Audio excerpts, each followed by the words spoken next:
Hey everybody, what's up? Chad Wesley Smith here for another episode of Beers with Chad. Today I am joined by Miami Dolphins wide receiver, my friend, my athlete of the last decade plus, River Cracraft.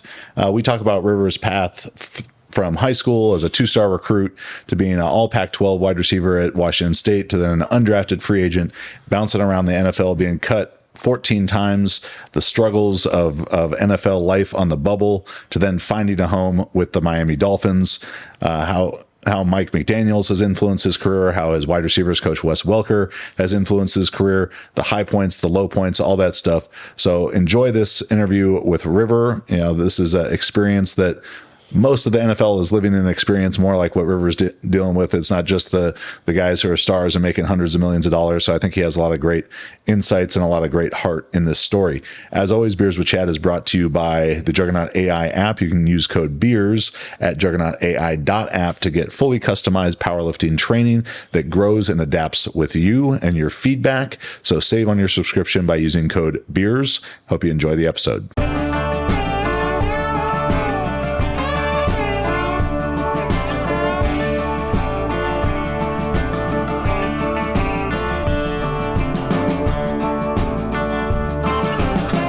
Welcome to Beers with Chad.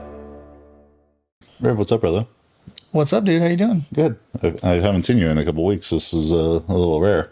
I know. Well, I got a home gym in my garage now, so. Dude, everyone be doing home gyms now. Philippe, home gym. Aubrey, home gym. You, home gym. Naaman, home gym. I'm stuck with Nick and Danilo as like my guys who come. And Cub and some other MMA guys you haven't met yet. But, well, you do have a new home gym as a home owner. I do. Yeah. Part of your busy off-season life. Ooh, man. It's been hectic. Putting everything together, unboxing things, running to the dump, and trying to furnish the place. It's new. It's exciting. It's got my attention right now.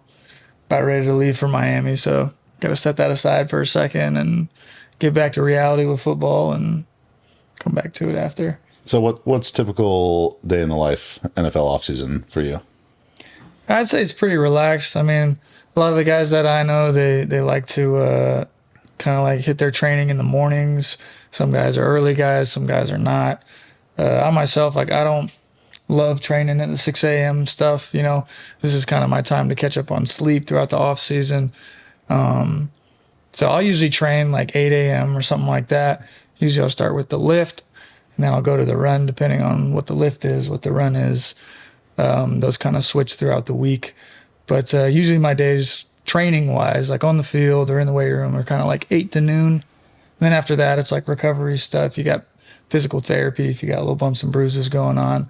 Then usually the afternoons are pretty open. You know, you can golf and you can cook, grill up, whatever you want to do. But it's kind of what I like to do. You've been running routes much these last couple of weeks?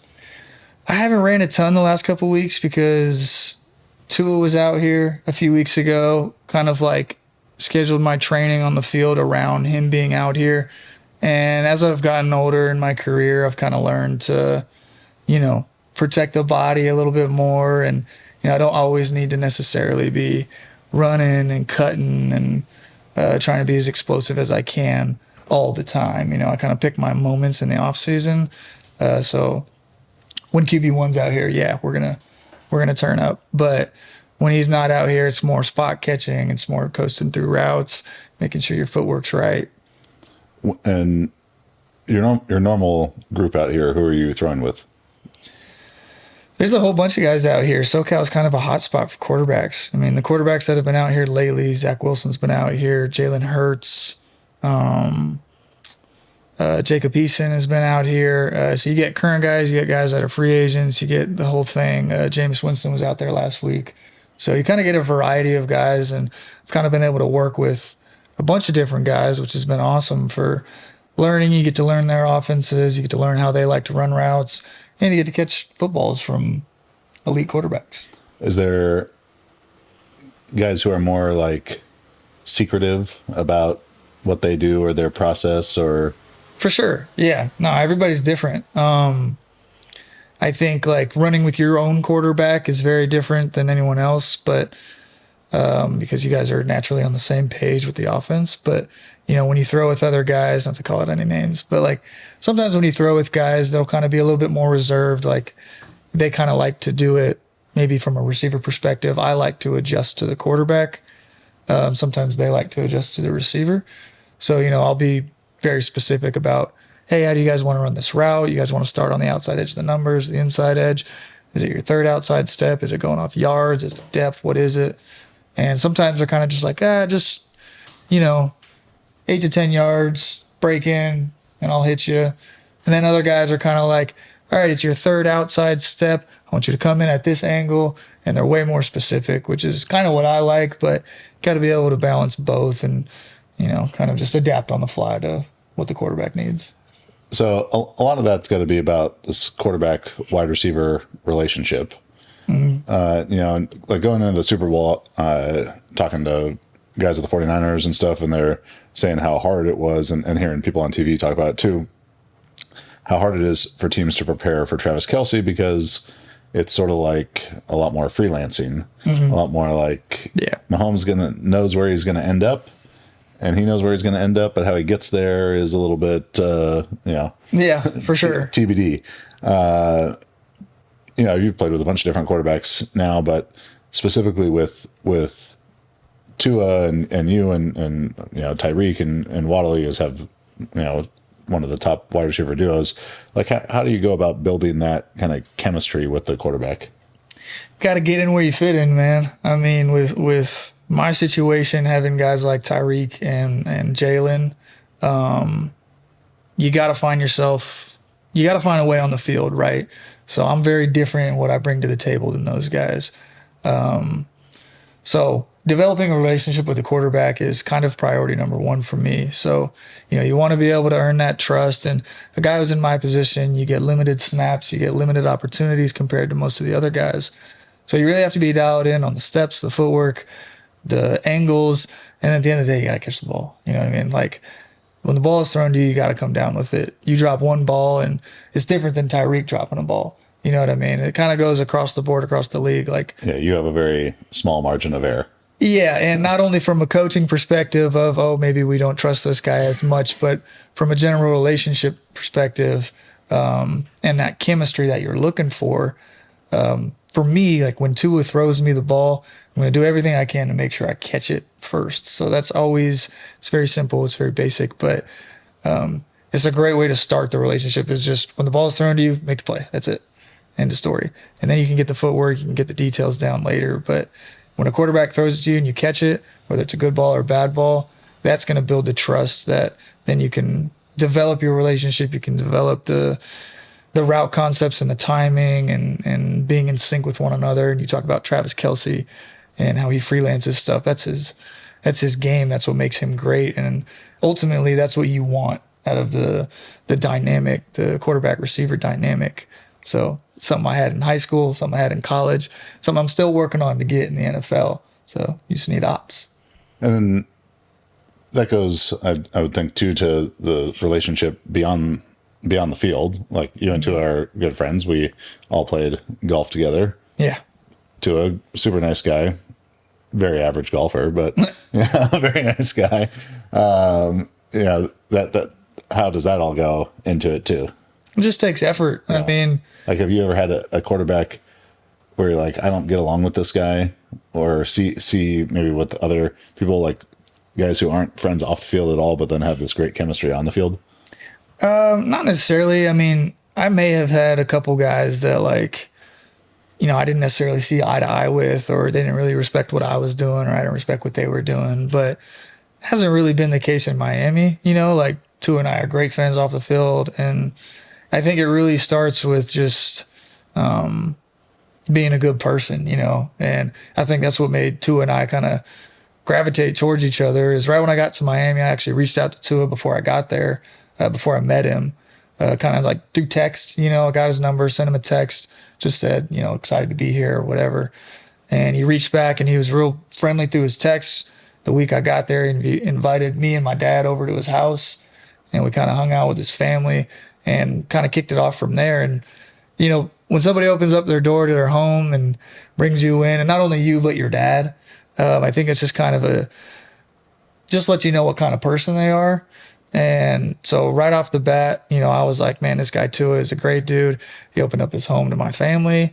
And then our wives get along and they're friends now and they're close friends. So having the families connect and hang out, and, we did Thanksgivings, dinners, and Christmas, all that stuff I think it's super important. I think it correlates right to the field, because not only are you guys building the trust, but you're wanting the connection to build on the field because of the relationship you have outside of the field. They trust you as a person, more likely they're going to trust you to catch the pass. I think so. Yeah, I think so. Yeah.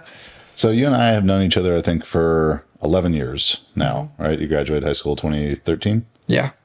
So 11 years. And what rated recruit were you?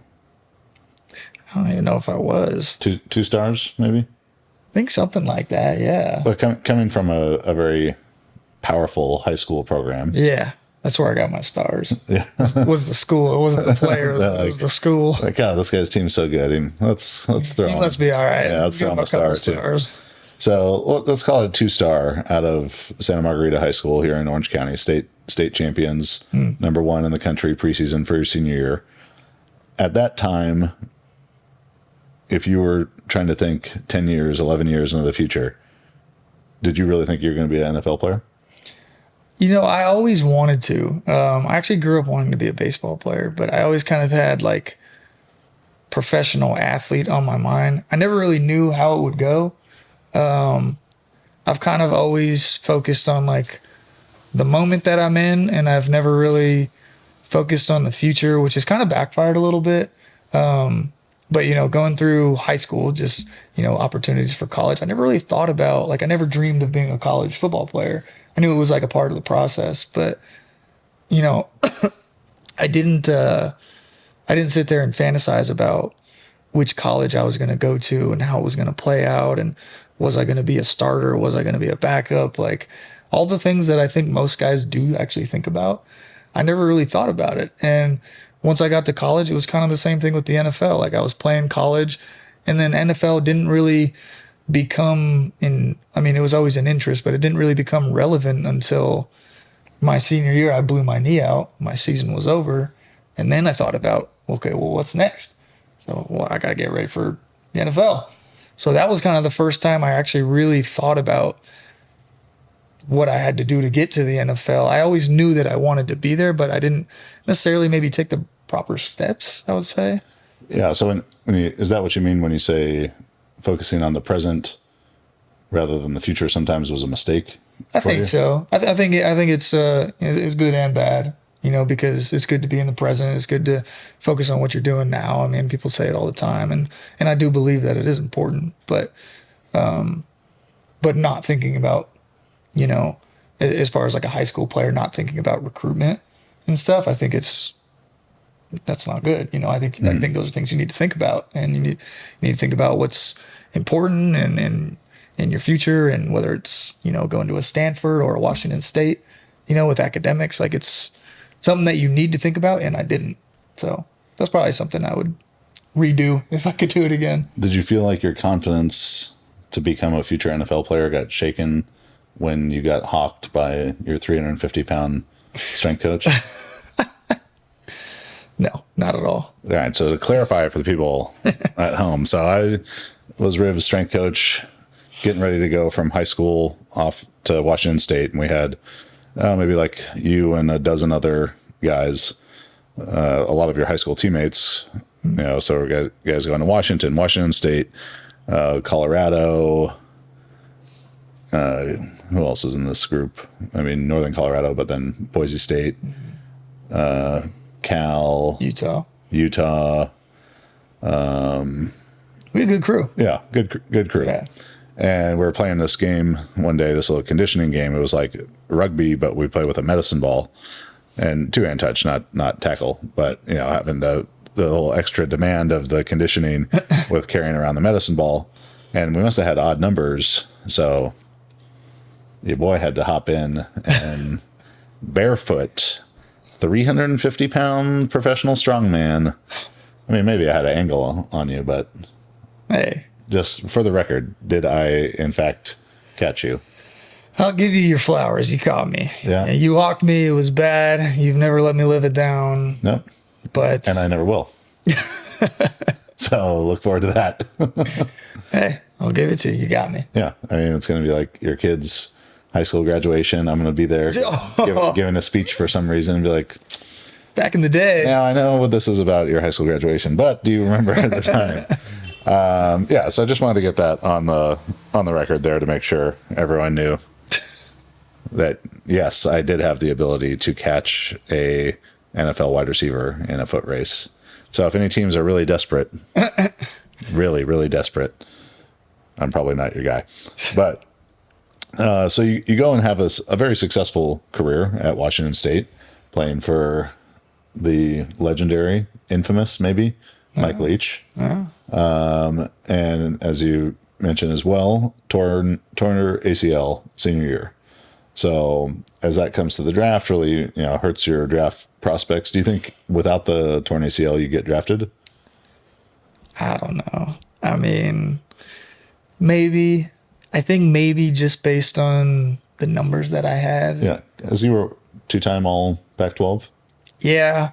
I know you took my Golden Bears for 3 touchdowns one game. Twice. 2 times. Okay. Yeah, Well, 6 studies against them. That was a game I got hurt too. Damn. Yeah, I don't know. I mean, it's hard to say. I know that it wasn't like I wouldn't have been like a top draft, obviously, but I do think like had I not been hurt, I probably would have snuck into the later rounds. Like I said, based on my numbers, and I was so bitter at that time. I was hurt, but I was going through a lot at that time. I got the invite to the combine stripped, and also the knee itself was a bummer. And then 5 months into the recovery, I break my foot. So it's kind of a deal, but I don't know. I mean, I ran all the numbers. Like I was real into it at the time. And there were 2 guys in the draft that had better numbers than me. One was Cooper Kupp, who I think he's done pretty well for himself. pretty well, yeah. The other guy was Gabe Marks, who leads the Pac-12 in receiving history. Your teammate. My teammate. Yeah. Yeah. So, and I was number 3 out of all the guys in the draft. So I was kind of like On college stats. college stats. Yeah. College stats. Yeah. So I was kind of like, all right, like, yeah, maybe I don't like size up to, be a top 3-4 round guy, but my numbers alone should speak for themselves. And I had a lot of tape. I mean, there's one thing about Washington State in the offense, it gets knocked a lot. It's a system, whatever. But at the end of the day, we were running routes 70 times a game versus most team who were running 30 times a game. Yeah. So, And you were a 4-year starter, right? yeah, I was a 4-year starter. I had a lot of tape. I caught a lot of footballs over there. I had over 200 catches. So I had a lot of tape. So I was kind of like, somebody's gonna take a chance. But you know what? It worked out. It is what it is. It sucks. I do wish I would have had the draft status, but Well, and so, draft a couple weeks away right now. And I'm sure, of the dozens and dozens of guys about to get drafted who are probably watching this right now, maybe hundreds, maybe every single guy. Everyone. Yeah, they're probably watching. Only about half of the players in the NFL were actually drafted. Mm-hmm. Half of them have come through undrafted free agent route that you have. Mm-hmm. So I think those guys got to know it's not the end of the world. No, you're going on year 7 in the league. 8. You're 8 yeah, in the going league. on 8. Sorry to sell you short there. Yeah. So what is that undrafted free agent process like? It's challenging. It presents its own challenge, and at the end of the day, everybody's story is different. Like I said, I got injured, so I didn't go through the typical undrafted process of maybe you get signed right after the draft. Maybe they give you a little signing bonus, whatever it is. I didn't have that. I didn't go to rookie camp. They have these little mini camps that you can get invited to, which I think is like a couple days long. I didn't have that. So I was hurt in the pre-draft process, the mini camps in the pre-draft, like the no. This is after the draft. So after the draft is when the free agents start to get signed, and a lot of them get signed. A lot of them are getting called during the draft, saying, "Hey, if we don't pick you, then we want you to come to our team and we'll give you this or whatever it is. Or it's like Mr. Irrelevant comes off the board and then it's just like a frenzy of phone calls. Pretty much, yeah. And I got 0 calls. So that was a tough day. But I was hurt. So I kind of like, it was a tough process. It was really tough mentally. Well, that's just you gotta be knocking the ego so hard too. For sure.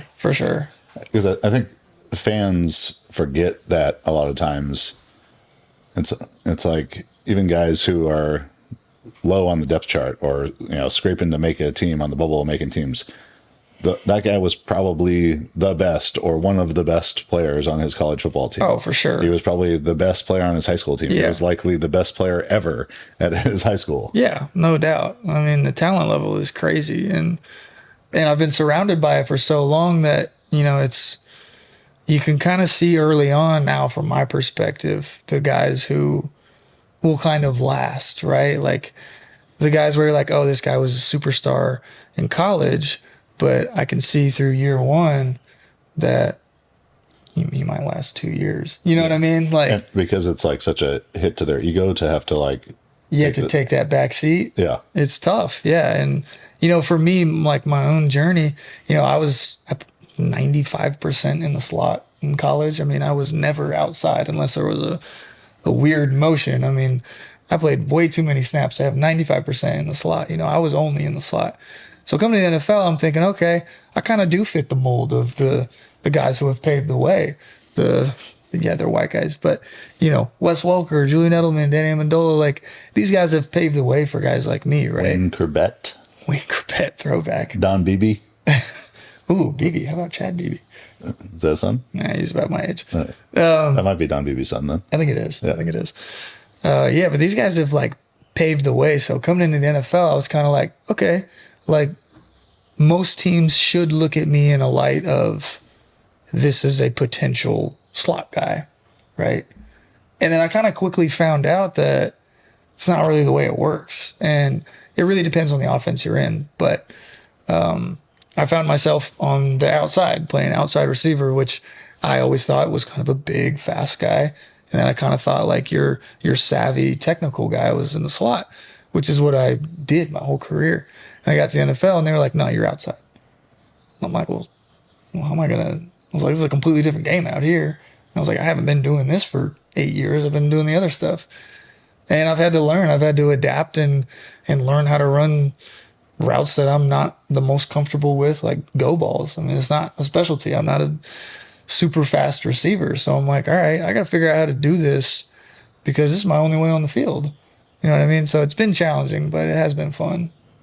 So the early part of your career, start with the Broncos. 2 years with them, most of 2 years. Doing some change. Then some change with the Eagles. Cup of coffee. Yeah. Couple weeks. Yeah. Very last little bit of loose change in the cup holder kind of thing. Yeah. And then to the San Francisco 49ers for 2 full seasons, right? Mm-hmm. Yeah. Yeah. So bouncing around all those teams, if you could go back to draft day and no calls come, what advice are you giving to young River? Something I never did growing up until I got to San Francisco. So after the Broncos, after the Eagles, after the failed tryouts and all that stuff, was I kind of lost the fun. You know what I mean? Like I lost I didn't lose the passion, but I lost fun. Like I didn't have fun. It was kind of always a job. I was that guy who was getting cut every other week. That part obviously isn't fun, but you have to, like, my dad always says, stop and smell the roses. And I've always felt like if I stopped and smelled the roses, that I would be complacent with where I was at and I wouldn't work any harder. So I always kind of like anytime there was a moment to take in, I didn't do it. Like hindsight, my first college game, we're playing at Auburn. Very cool moment. That it's probably the biggest stadium I ended up playing in my college career. And I didn't really take it in. I was so focused on doing what was important, doing my job, whatever, that I didn't really get to take in the cool moments like that. So if I could go back to that moment right after the draft, like having fun needs to be important. And ultimately, I think you have more success when you're enjoying what you're doing. So that was like that's the biggest piece of advice I have that I think is I see so many guys that are still in my class that are just battling and grinding, but they're not having fun. They're not enjoying it. And it's tough to see. And I see rookies come in every single year and they're so hyper focused and they just want to do the right thing and they're not enjoying the moment. And it's like, I think people in those positions need to realize that the more you enjoy the moment, the better you're actually going to perform, you know? And I think it takes an effort to connect with the guys in the room. And that's something I never did even until I got to Miami, was put an effort in to let me make sure I'm friends with these guys. Like, I want to have a good time. I want to have fun. I want to be friends with Tyreek. Dude's going to be in the Hall of Fame. You know what I mean? Like, Do you feel like that kind of came about because you've always felt like, well, it's like someone who moves a lot when they're a kid. Maybe they feel like they don't need to make friends at that school because they're about to go to another school. They're like, there's a little bit of that. Yeah. I mean, there's a little, but it's kind of feeling like, probably to what you're saying, like you're not really fitting in, you know? And like my time in Denver and my time in San Francisco, I never really played receiver. You know, I was all special teams. So as much as I wanted to fit in and be one of the guys in the room, it was real tough because I wasn't doing the same things they were doing. You know, I was kind of on this lower level of, you know, I'm scraping and clawing just to be on the game day roster every week. And even when I am on the roster, I'm not in the huddles on offense. You know, I'm not out there grinding with the guys. Like, I'm over here on special teams doing my thing, which is fun. It's like, it's a great way to get on the field, but I think you didn't grow up dreaming about one day I'm going to be a punt gunner. you definitely don't think that. I mean, and that's like a humbling thing, you know, I didn't play any special teams in high school and college. I mean, I probably would have if they asked me, but I was always playing offense. Yeah, you're busy being the wide receiver. Yeah, I was busy being the wide receiver, and you know, you get to the NFL and it's different. You know, there's only a few guys on the team that only play offense or defense. Everybody plays special teams, so that was new to me, and I think that's new to most guys that come in. How many times have you been cut? 14. 14. Yeah. I remember one of those times very distinctly. I'm sure you do. Even more distinctly is right before the NFC Championship game against the Rams with the Niners. I know that one hurt extra. Yeah. And so the week before that was your last game with the 49ers. And then there were some changes that happened. Mike McDaniel gets the job as the head coach for the Miami Dolphins. What was that moment like, that process like, of signing with Miami for the first time? Scary. It was scary. So there is a cool story to it, I think, from my perspective now. So we play Green Bay, right? This is 2021. We play Green Bay. We win. 22. 22? No. I was in Miami in 22. Or I guess it was January of 22. Yeah. So we're playing Green Bay. Freezing ass cold. It's very cold. It's in the negatives. It's snowing. We beat Aaron Rodgers in Lambeau. Very cool moment. Something I'll always remember. After that game, Hufanga steals her shine on what should have been the punt block touchdown. He saw it at the last second. Oh man, I wanted that one. No, but that was a super fun game. And we're playing the Rams the following week in the NFC Championship. And long story short, they cut me the day before the game. They actually fly me out with the team to LA. I was still on the team come Friday, and the game was Sunday. And on Saturday, they sat me down. John Lynch sat me down and, you know, told me the bad news. And it was kind of just a shitty feeling. Yeah. And mind you, you'd been playing like every special team in all the games leading up. Yeah. I mean, I played zero offense. Yeah. But as far as special teams go, I was a core 4 guy. I was on every unit, and I was, you know, the starter for special teams. And I had started for 8 games. So it definitely caught me by surprise because, you know, I didn't think this was a time to make changes after things had been going well. I was playing well myself for my role, and Yeah, caught me by surprise, and it sucked. That one hurt. That one probably hurt the most out of anything because everybody dreams of playing the NFC Championship, chance to go to the Super Bowl. I mean, that's a Yeah, I rode up to that game with your parents. yeah. No, I mean, it was in LA. That's basically home for me. I had probably over 20 people there. I mean, it was a huge moment for everyone, and I get cut the day before the game, so that sucked. I mean, there's no way to. There's no way to, I don't know. I mean, it was just terrible. But moving forward to the Dolphins. So I get cut that day, and I fly back with the team the next day back to San Francisco. Season's over. We lost, right? And I'm doing these little exit interviews, right? So you go in, you meet with these coaches, and they kind of tell you what was good and bad about the season. My situation was obviously a little bit weird because everybody knew that I had just got cut before the game. So meeting with the coaches was a lot of, I'm sorry, wish it worked out differently and things like that. But, I wasn't like that close with Mike McDaniel in San Francisco. Like, not like I am now. As far as the receivers go, he came into the room every now and then. He gave his 2 cents. He talked to us on the field every now and then. So he was the run game coordinator, right? I mean, it's his official title. My second year, he was the run game coordinator. I forget his role the first year, but he had went up the second year to run game coordinator. And I think he was a lot more involved kind of with the quarterbacks. Mm-hmm.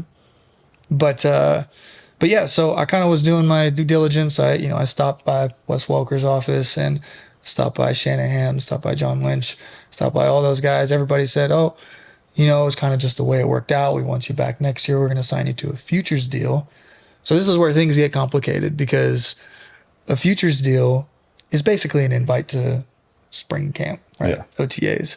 It's basically what it means. It's like we're giving you a contract to give you a contract. Basically. Yeah. Yeah. Like it's not the greatest thing in the world. Yeah. I've signed a futures deal almost every year of my career. So it's an opportunity. But it's nothing, nothing guaranteed or anything. Like a save the date. It's a save the date. Yeah, it's a save the date, basically. Yeah. So I meet with, I wasn't with Lynch actually. So what happened was I had met with all the guys, not Mike, hadn't met with him yet. Wasn't even planning on doing it.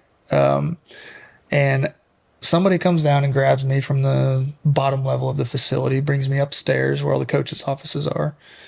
And they say, hey, come over here in this room. I say, okay. At this point, I don't know what's going on.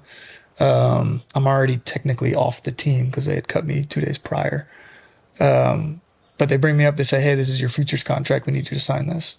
So that's kind of how they present it to you. They don't really, they want to present it to you without an option. Mm-hmm. You know what I mean? So I do think that it takes a little bit of balls to not sign it right there. It's very scary. I've been in the moment and signed it before when I knew I was going to sign it. I was very bitter about being cut the day before the NFC Championship. I had been cut multiple times throughout that year anyways. And I was kind of like, man, these guys obviously don't believe in me, right? They proved it 2 days ago when they cut me before the big game, and they've cut me all year. And I played 0 snaps of offense this year. I was like, there's no future for me here. I love the 49ers. I love being here. I love the guys, but obviously there's a lack of faith in my playing ability, right? So it's kind of like, all right, I had to consider all this in the moment. So I'm like, I looked at whoever it was that brought me up and I said, hey, I got to call my agent. I felt like that was an appropriate response. And he was kind of like, oh yeah, go ahead, take your time. So I walked downstairs, I walked outside, I called my agent, said, hey man, the 49ers just offered me the futures deal and I want to go somewhere else, basically. I said, if there's anyone out there that believes in me and wants to give me a chance, I will go anywhere else. That's kind of the point I was at with San Francisco. And it was a bummer because I was familiar with the system. I think the coaches liked me as a person. I had good relationships there. I had great relationships with the players. Like, I really did love it there. But the fact that I knew I was never going to get on the field, I was like, I got to do this for me, So I call my agent, I tell him that, and he says, all right, clock's kind of ticking because I got to go back up there and sign this contract. And my agent calls me back about 30 minutes later, And he says, hey, basically nobody wants you. I was like, heard that before. So I was kind of like, all right, my only option is to sign this futures contract. Coming back to the 49ers, it's going to be another long year. I'm probably going to get it cut a bunch of times. And I had basically accepted it within that 5-minute span of receiving that call from my agent and then walking back in the building. And as I'm walking into the building, about to walk up to sign, I just popped in Mike McDaniel's office. And I was kind of just like, hey, dude, see you in a couple months. I'm going to sign back, whatever. And he's like, hey, come in, close the door. And I was like, all right. So I closed the door and he's like, hey, Mike's personality he's got a lot of jokes. He's pretty funny. But he brings me in and he's like, hey, man, like, I don't know if you read the internet at all, but I'm up for a head coaching job. And I honestly did not know. I was like, oh, shit, no, I didn't know that. And he goes, yeah, I'm interviewing for the Dolphins on, it was Monday. The day was Monday that this happened because we played Sunday. Mm-hmm. The exit interview was Monday. He says, hey, I'm interviewing for the Dolphins on Wednesday. He goes, I think I'm going to get it. And I was like, oh, like, nice, congrats. Not even thinking like this has any impact on you. Just not at all. Congrats, Mike. That's good for you. Yeah, I was like, awesome, dude. That's I just got told no one wants to sign me, but congratulations to you. yeah. Basically, I was like, oh man, no, but I was happy for him. I mean, I knew he was kind of the brains of the operation, so I was like, yeah, doesn't surprise me at all. But anyways, he looked at me and he goes, you want to come with me?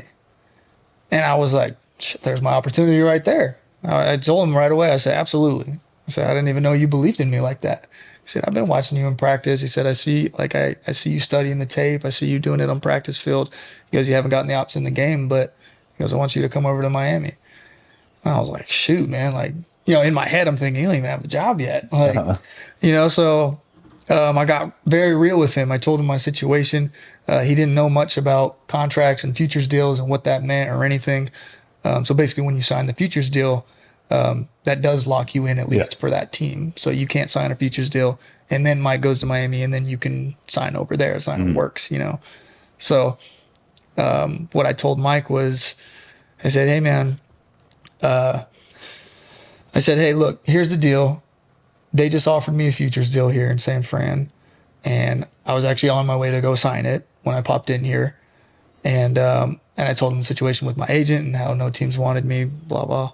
And he says, all right, look, he goes, I can't guarantee you anything, but he goes, if I get the head coaching job for the Dolphins, I will sign you the first day I get the job. And he goes, I will guarantee you an opportunity. He goes, I won't guarantee you a spot, none of that. He goes, but I will give you an opportunity to compete.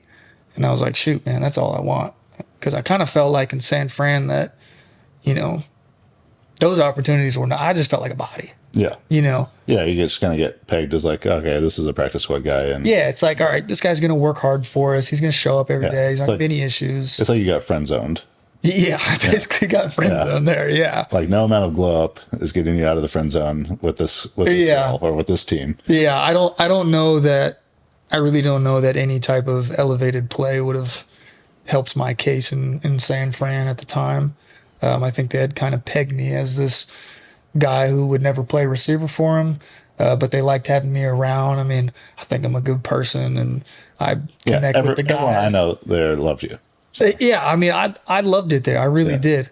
But, yeah, I knew they weren't going to play me, so that is an issue when you're a football player. Yeah. But, so, anyways, going back to Mike. So, he tells me he thinks he's going to get the job. I said, okay. I said, Mike, look, if you want me to come with you, I have to say no to this contract. And if I say no to this contract and then you don't get the job, I'm screwed because no one else wants me. And I promise you, if I say no to the Niners right now, they will not give me another contract. So he was very confident that he was going to get the job. So, which is cool. Hindsight looking at it, it's like, wow, the ball's on that guy. You know what I mean? And so he told me that, and I said, shoot, man, all right. I stepped outside his office. I called my agent. I said, hey, I'm going to Miami. He said, Mike McDaniel thinks he's going to get the job, so this is my plan. I'm not going to sign this contract. I said, what do I do? Do I go up there? Do I tell him? What do I say? And he was like, leave. Just leave. I got my car right there. Didn't go back up to tell him I wasn't signing. I just got my car and I drove 6 hours to Southern Cal. Just drove home right there. I guess then, too, in the event that Mike didn't get the job, you'd be like, guys, I had the shits. I had to go. I couldn't stay to sign the contract. I still want to sign it though now. Yeah, no. So how it ended up working out was I definitely felt in the moment that if I didn't sign it that day, that it was gone. Yeah. But that wasn't the case. I left. I did what my agent said, and which ultimately worked out. But I was scared, For sure. Football career potentially ending right here, right? Like it's a huge gamble. Yeah. I mean, it's like, okay, Mike McDaniel predicting that he's going to get it is one thing. If he didn't get it, he still got his job at San Francisco. But now he's telling you, you got to give your job up on the chance that he gets it. Yeah. So it was... They're making a big leap of faith, a bet on him. It was nerve-wracking. So to add on to the story, so that was a Monday. I drove home. I was real excited about what could happen. I knew the interview was Wednesday. He told me in his meeting when I met with him, he said, hey, when the news breaks and you see it, call me. I said, okay. So Wednesday comes around and the Brian Flores incident happens that week. So Mike's interview gets pushed back to Friday. And then things start adding up with more of the Brian Flores stuff. And then it gets pushed back to the next Monday and then the next Wednesday. So I was thinking initially that every day I don't sign this contract with the Niners, my career might be over. Yeah. So it was very scary for me. But, ultimately I think it was like maybe 10 days after that conversation with Mike, which was a long 10 days for sure. me. The news broke that he got the job and I was lost it. I was with my dad. I was fired up. I couldn't believe it. And I call him and he didn't answer. I was like, oh shit. I was like, no way. And, in the back of my head, I'm thinking like a number of things can be happening, right? Like he obviously just got a head coaching job. Everybody's probably blowing him up. Yeah. But on the other hand, you're like, what if he doesn't follow through? Like he told me he was going to bring me. He told me to call him. He didn't pick up. So I was like, shit, like, what am I going to do? So I followed it up with a text, felt like that was appropriate. And then the next day he got back to me and Did you double text him? I did not double text him. Not like an hour later, something like 4 question marks. This happening or, no, I think he understood that a lot was at stake, but he's probably 2 a.m. You up? Yeah, basically. But yeah, he got back to me and I kind of like took matters a little bit into my own hands. I told my agent that Mike had said, hey, he was going to sign me if he got the job. So I was like, hey, when he got the job, I had my agent call Chris Greer. And basically my agent was like, hey, Chris, Mike said this type of thing. And then Chris went to Mike and Mike was like, yeah, but I was the first guy he signed. So he stayed true to his word. I flew out there the next week, signed. It was such a big relief. But that's just where the story starts, like Mike telling me that I was going to have an opportunity can mean a number of different things, right? And, are you having the opportunity to be the starting receiver? Are you having an opportunity to do my same role in San Fran with just special teams? Or am I a practice squad guy? Like, what's the op? It was never really like black and white what it was. Mm-hmm. But what the coolest part was bringing a familiar face over there, like myself and a few other guys.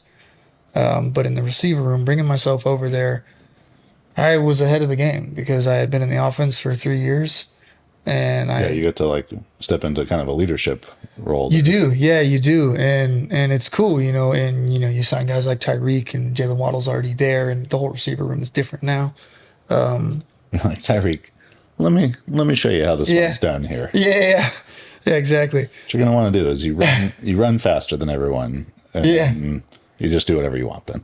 It's a side story. It's very hard to watch and obviously replicate what he does, but it's hard because he breaks a lot of the rules as receivers. It's a lot of stay skinny, slip, misdirection, those are kind of the basic fundamentals of receiver, and you're always selling vertical and things like that. Tyreek can literally just like run around people. Like he kind of goes against the normal stuff. So it's really hard to watch and be like, oh yeah, I can learn from that. I can learn from that. Like I just watch, it's just for fun. It's like YouTube highlights, you just watch them and you're like, that's cool. But yeah, stepping into that leadership role was new. It was unique. It was what I was in college. Like I always prided myself on being the smartest one in the room and understanding things and understanding the full picture rather than just what I'm doing. And it really paid dividends going to Miami. So you have a quote, I think, on your Twitter. It says, "The beauty in being doubted is that it grants you opportunities to prove them wrong." I've seen you get doubted from afar in some of the situations, like in San Francisco getting cut or whatever, right in front of my face at a joint practice, Niners and Chargers joint practice a couple of years ago when, Derwin, you were about to get in a fight with Derwin James and Joey Bosa. Yeah, not my best moment. It wouldn't have. That one would have ended well. Yeah, I was watching it and I was like, oh, way to mix it up in there, right? Way to stand up for yourself. And then Joey Bosa grabbed you from behind, and I was like, shit. Yeah. I was like, hopefully Nick jumps in for you there. Nick Bosa. That's hey, big bro, let's laugh this guy. But so to see, and it definitely happens. I think you're a small or white wide receiver in the NFL. Like that's a lot of people going to doubt you. Is there a moment that stands out in your mind as like this was the prove them wrong moment? Just any time in my career? Yeah, and with Miami particularly. The third preseason game that we had in Miami was against Philly, and my first time getting into the end zone in the NFL. So I was year 6.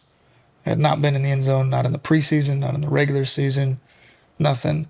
And that whole offseason and training camp was different for me because previously, like with the Niners and with the Broncos, every team that I had been on, I had kind of been like penciled in as like the 5th, 6th guy at one position. So really I'm like 10 deep, right? Like I'm not even in the ballpark. And with Miami, I kind of started out my time there as, hey, Riv, teach, Tyreek this position because you know it best in the room, and it was me and Trent Sherfield. So basically I was with Tyreek and Trent was with Waddle, and both of us knew the playbook very well. We were kind of those guys that knew the playbook like front and back, And so we stepped into those leadership roles of understanding that, obviously these guys are the starters, but we can help them if you do it the right way, right? So that was the role that I was kind of thrusted into from the beginning was, hey, you're a 2, which was new to me because usually I was the 4 or 5 at one position, and I was kind of like, hey, no. You work directly with these guys, and you get them up to speed so that we can perform, and you can be their backup and fill in. And I was like, hell yeah. Like, I hadn't been penciled in at a 2 at any time in my career, And, in that year they drafted people. Like, they wanted other guys to do it, but they also understood that I had been in the offense for so many years, and what I brought to the table was valuable, So it was very cool for me to be in that position. And to answer your question, the moment that I felt like it was kind of through the offseason because I was actually a 2. I was actually running with Tua, most of the time through OTAs and training camp. I was always running with the 2s, the 3s, the 4s. And for this one in Miami, I was running with Tua. I was like, so this is new. I'm catching balls from Tua in the spring. Things are flowing. Things are going as I want them to go, And when we got to the Philly game, Tyreek played. So it was the third preseason game. He's only 3 now, right? And Tyreek had not played in the first one. The second one, this game was at home versus Philly. And Tyreek kind of made his Dolphins debut. First play of the game, throw a bomb to him for like 50 yards. It was sweet. And second play of the game, they run like a keeper. hit him on the left side. He's rolling out to the left. Hit him for like another 15-yard gain. So Tyreek just takes us right down the field. And the funny part about this story is Tyreek and I have developed a good friendship, and he had told me prior to the game, he was like, I'm going to let you get one. I said, dude, you let me get 1 or 2 touchdowns this year, that's all I need. I said, I'll be happy. I said, just let me get a couple. That's it. And he was like, I got you. I was like, all right, I'm not thinking anything was going to actually happen. He's not going to do anything about it. He catches those 2 balls. We're on like the 11-yard line. Tyreek comes running out, and he's waving at me, like, come get me. And I was like, all right, So I run out there, go in, and we ran the exact same play, actually, the keeper that he caught, but I was at a different position. And they threw it to me, touchdown, and it was my first touchdown. It was overwhelming feeling. My parents were there. It was the coolest feeling ever. Come running onto the sidelines. I got Tua, Tyreek, Jalen, Trent. Like, all the boys are coming up congratulating me. They knew what it meant to me. They knew that I had never been in the end zone. Wes gave me a big hug. Like, he had been with me for 2 years. Didn't play any receiver for him over there in San Fran. And, like, they knew what a big moment it was for me to finally have some success, So that was my moment where I was like, all right, this is all worth it because of this.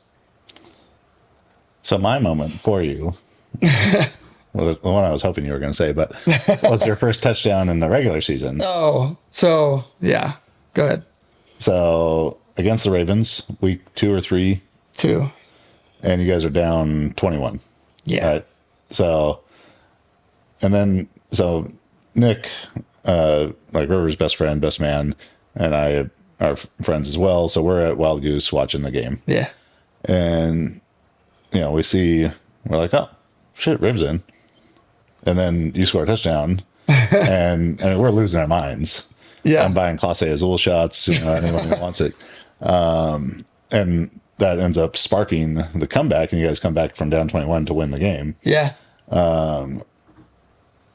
Like, what was that moment like? So that was pretty surreal, but there were some things that I wish it had been different for your first. You know what I mean? So we were down, so there's no celebrating, right? I guess you didn't know that you were going to come back. We did not know we were going to come back. That is a very unique story too. So what happened in that game was we were down 21. Tyreek had to get an IV. I think it was the second quarter that we were in. And Tyreek had to go to the locker room and get an IV. So Wes looks at me. He's looking at Ced Wilson. And he's like, all right, you guys are going to handle this role until Tyreek's back, basically. So we were like, all right, let's do it. I'm pumped. Ced had already been a dude before, so he was like, all right, finally. But I was super fired up because I actually got to play some receiver. I think I had 5 snaps in the first game at receiver, nothing important. And so we're going through the game, and something happens where Ced ends up bumping into the slot, and he's kind of taking that full time, and we're running this 11 personnel kind of down the field. So it was Jalen and Ced, and then me. So I got to get a lot of burn at that Z position, which was Tyreek's spot.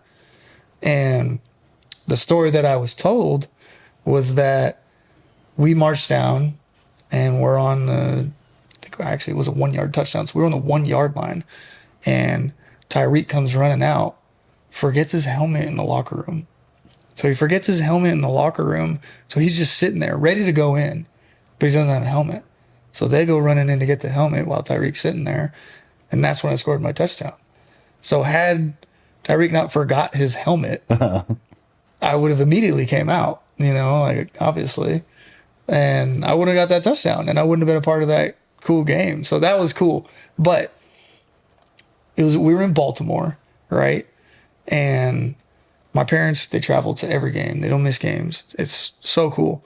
But we're in Baltimore.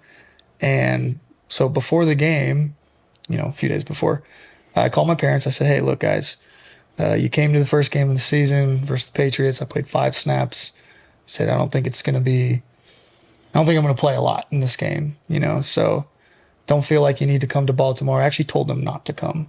I was like, I've never really been to Baltimore, but I don't think it's the best area. You know what I mean? So I told them not to come. I told my wife, Taylor, not to come. Nobody was there. So I was like, nobody come. And then, of course, I end up scoring my first touchdown. And you're like, no one's ever coming to a game again? Yeah, basically. Well, at least you got a extremely drunken FaceTime from me and Nick. That was probably the coolest moment. Like, after the game, you and Nick sent me a video, which I still pull up every now and then just because it's a cool moment. Like, two people you really care about that care about you and they're like expressing how they're feeling about you, like when you succeed. Like, you guys showing me how happy you were through that video was so cool. It was like, and my parents did this, like everyone was taking videos and wanted to kind of do the same thing, but you guys were my only friends that did it. And like, not that like people need to do that, but I just thought it was so cool. And it's just a credit to both of you, because sitting in the locker room after the game and seeing the video that you guys sent me, obviously I'm overwhelmed with emotions. We won, I scored, I was a part of it. Like, it felt great. But then to see that and like what it meant to other people, the people that have helped you get to where you're at, it was like, it's one of the cooler feelings. And I'm thankful for you guys, for sure. Well, we were proud of you. Do you think that moment is what birthed the River Cracraft fan club? I don't know. I don't know when that started.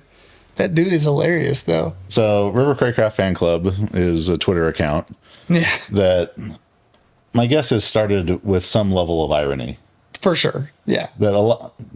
How much of your social media interaction with then 49ers, now Dolphins fans, do you think is genuine, and how much is there? Oh, it's all jokes, man. Yeah. Like, so they're like, this is a white guy with a weird name. Yeah. No, I know. Yeah. The funniest one was people all over social media was like, this looks like a Madden franchise after 20 years or something. Like the name and the characters. I was like, oh, damn. But yeah, I don't know when that dude started that page, but yeah, I used to take a lot of heat in San Francisco. I mean, I was not happy about that. The fans are so passionate over there.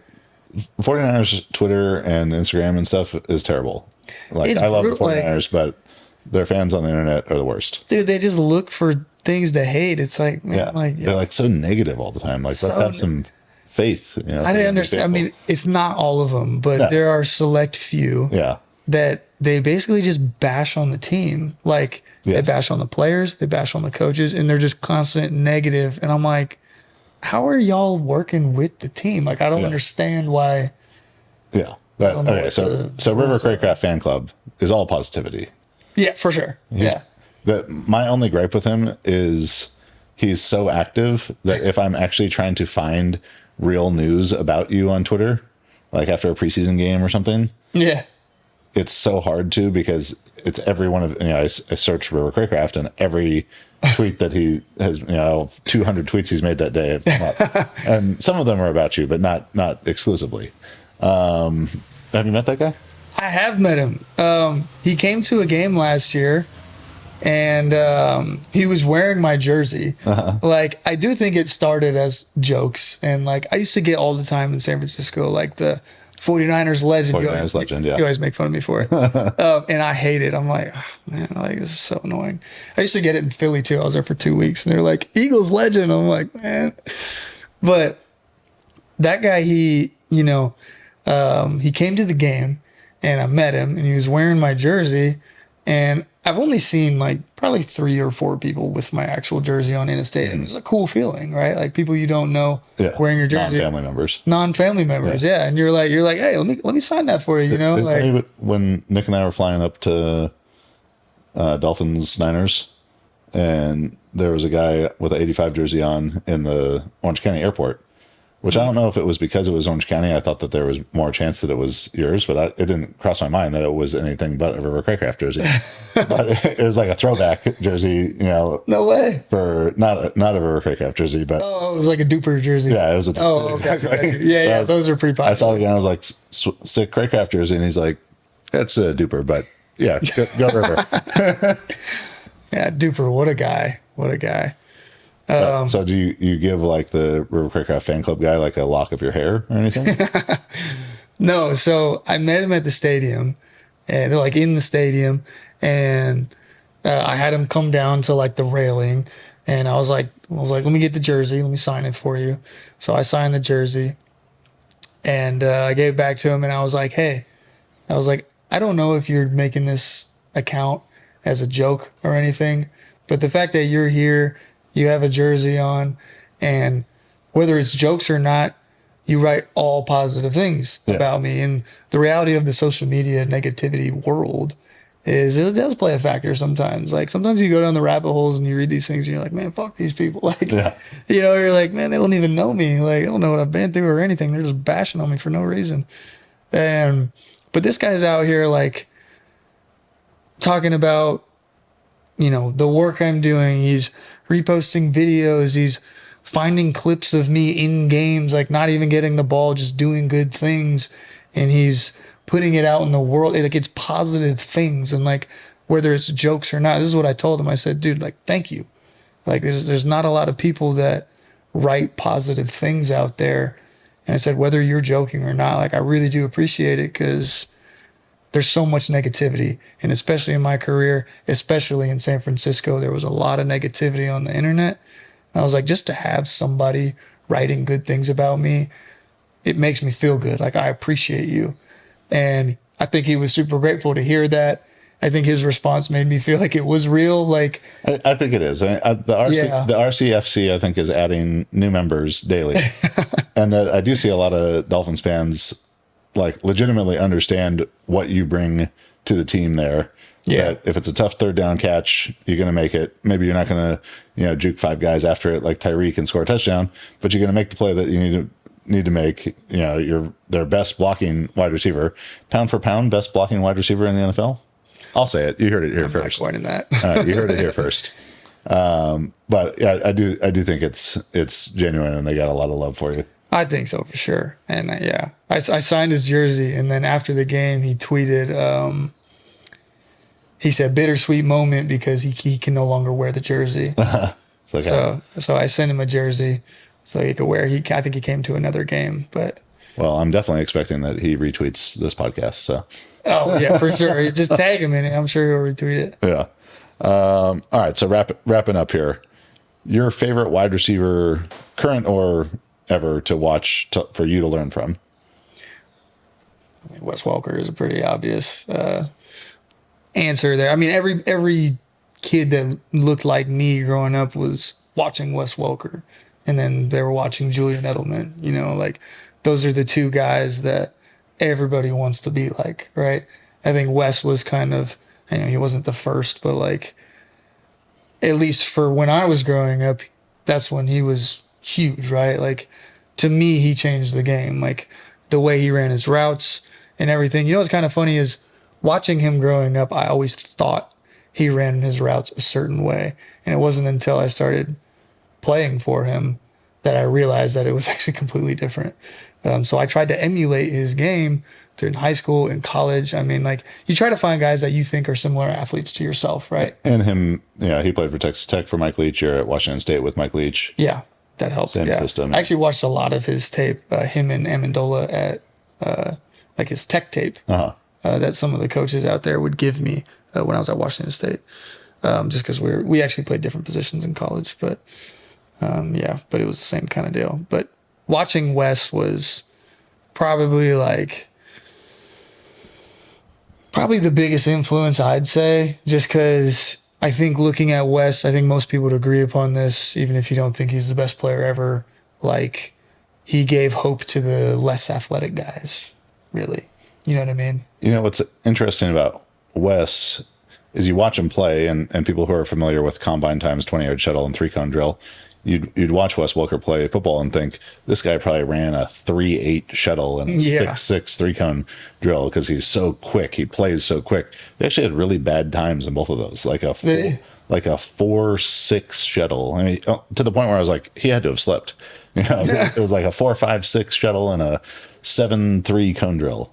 Yeah, I don't think the 40 was great either. No, it was, maybe it was 4.56 40 4.65 shuttle, but something. And where I was like, did they mix this up with like a lineman's time? But then he plays so fast, and I think that's just such a great testament to film study and understanding how to put a receiver or put a defensive back off balance. And that you as the wide receiver, where you're going, they don't know where you're going, and to be able to use that to your advantage so well, where guys who might run 4.3 40s, they don't have that same ability, so they don't get the same separation. Yeah, his value in setting people up and making people think he's going a different way was what made him successful, and that was one thing through watching tape that I didn't understand until I met him and learned from him directly of why he was doing the things he was doing. And another thing that helped Wes was he was very unorthodox. You know what I mean? Like, he was very intentional with his movements, but he's very unorthodox in his running style. Like, his arms are all over the place, his legs are all over the place. And I do think that helps. And I think you see that in guys like Travis Kelce. Mm-hmm. Like, I think that's a reason. There's a reason that guys like that are successful. Because it's probably harder, if a defender is looking at this, they're trying to predict what you're going to do based on everything they've seen before. Yeah. Then they're like, well, we got crazy legs Cracraft coming at us right now. I don't know what to do with this. I've not seen this before. And see, I'm not like that, though. Yeah. Like, that was something that I crazy had to... Kelsey. Yeah. New nickname. That one's for free.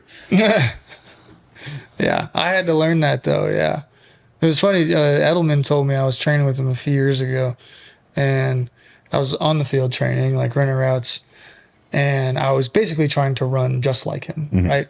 Like, he's at the peak of his career. He'd won a couple Super Bowls, and I'm like, dude, I get the chance to train with Julian Edelman. Like, let me try and do things just like him.